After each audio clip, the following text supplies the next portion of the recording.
Bharat England జట్ల మధ్య జరుగుతున్న టెస్ట్ మ్యాచ్ నేపథ్యంలో ఉప్పల్ స్టేడియం సర్వాంగ సుందరంగా మారింది.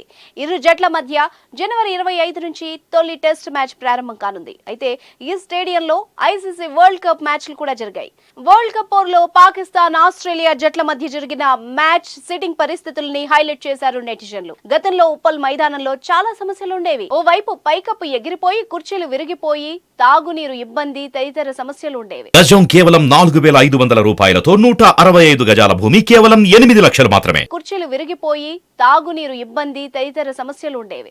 2023 ప్రపంచ కప్ ఉన్న నేపథ్యంలో ఆ సమస్యలన్నింటినీ పరిష్కరించిన హైదరాబాద్ క్రికెట్ సంఘం ప్రస్తుతం ఉప్పల్ స్టేడియాన్ని సరికొత్తగా ముస్తాబు చేస్తోంది. స్టేడియం ఆధునికీకరణ పనులు జోరుగా సాగుతున్నాయి. దక్షిణం వైపు వర్షాలకు ఎగిరిపోయిన పైకప్పు స్థానంలో కొత్తదాన్ని బిగించారు. తూర్పు పైకప్పు నిర్మాణ పనులు వేగంగా సాగుతున్నాయి. కొత్త ఎల్ఈడి ఫ్లడ్ లైట్లు కూడా వచ్చేసాయి. 12,000 కొత్త కుర్చీలు ఏర్పాటు చేయనున్నారు. ప్రపంచ కప్ తర్వాత మిగతా కుర్చీలతో పాటు పశ్చిమం వైపు ఉన్న పైకప్పును కూడా సెట్ చేశారు. రాజీవ్ గాంధీ అంతర్జాతీయ క్రికెట్ స్టేడియం గా అధికారికంగా పిలువబడే Uppal stadium Hyderabad cricket association ఆధీనంలో ఉంది. 15 ఎకరాల విస్తీర్ణంలో ఉన్న ఈ స్టేడియంలో 39,200 సీటింగ్ కెపాసిటీ ఉంది. 2023 వన్డే ప్రపంచ కప్ తర్వాత ఇంగ్లాండ్ కు ఇదే తొలి టెస్ట్ సిరీస్ కావడం విశేషం. వర్షం పడినా రాజీవ్ గాంధీ అంతర్జాతీయ స్టేడియంలో నీరు నిలవకుండా ఉండడం కోసం డ్రైనేజ్ వ్యవస్థను హెచ్సీఏ మెరుగుపరిచింది. కొత్త రంగులతో ఉప్పల్ స్టేడియాన్ని అందంగా తీర్చిదిద్దుతున్నారు. ఇక అభిమానుల కోసం ఉచితంగా నాణ్యమైన తాగునీటి వసతిని హెచ్సీఏ అందించనుంది. ఈ క్రమంలో స్టేడియం సరికొత్త లుక్ క్రికెట్ అభిమానుల్లో నయా జోష్ నింపుతోంది. దీనికి సంబంధించిన వీడియో సోషల్ మీడియాలో చక్కర్లు కొడుతూ క్రికెట్ అభిమానులను ఆకట్టుకుంటోంది. సరికొత్త కలర్ తో సిట్టింగ్ తో భలేగా ఉంది అనేలా తళుక్కుమంటోంది.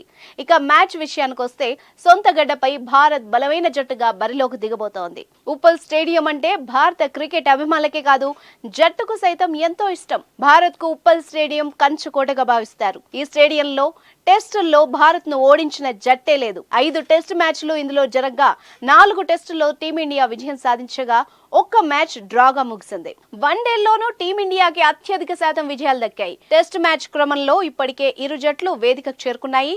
భారత్ తో 5 మ్యాచ్ల టెస్ట్ సిరీస్ కు ముందు ఇంగ్లాండ్ క్రికెట్ జట్టు హైదరాబాద్ లోని రాజీవ్ గాంధీ అంతర్జాతీయ విమానాశ్రయానికి చేరుకున్నారు. అక్కడి నుంచి స్టేడియానికి చేరుకుంటారు. వీరిలో కెప్టెన్ గా Ben Stokes, James Anderson, Rehan Ahmed, Gus Atkinson, Jonny Bairstow, Shoaib Bashir, Zak Crawley, Ben Duckett, wicket keeper గా Ben Foakes, Dan Lawrence, Tom Hartley, Jack Leach, Ollie Pope, Ollie Robinson, Joe Root, Mark వుడ్లు జట్లో ఉన్నారు. ఇంగ్లాండ్ తో 5 మ్యాచ్ల test series లో opener గా KL Rahul wicket keeper గా ఉండడని Team India head coach Rahul Dravid పేర్కొన్నాడు. అలాగే వ్యక్తిగత కారణాల వల్ల స్టార్ బ్యాట్స్మెన్ విరాట్ కోహ్లీ లేకుండానే ఇంగ్లాండ్ తో తొలి 2 టెస్టులను భారత్ ఆడనుంది. ఇంగ్లాండ్ తో జరిగే తొలి 2 టెస్టులకు కెప్టెన్ గా రోహిత్ శర్మ, శుభ్మన్ గిల్, యశస్వి జైస్వాల్, శ్రేయాస్ అయ్యర్, వికెట్ కీపర్ గా కేఎస్ భరత్, ధ్రువ్ జురెల్, రవిచంద్రన్ అశ్విన్, రవీంద్ర జడేజా, అక్షర్ పటేల్, కుల్దీప్ యాదవ్, మహమ్మద్ షమి, సిరాజ్, ముఖేష్ కుమార్, జస్ప్రీత్ బుమ్రా ఆవిష్కరణలో ఉన్నారు.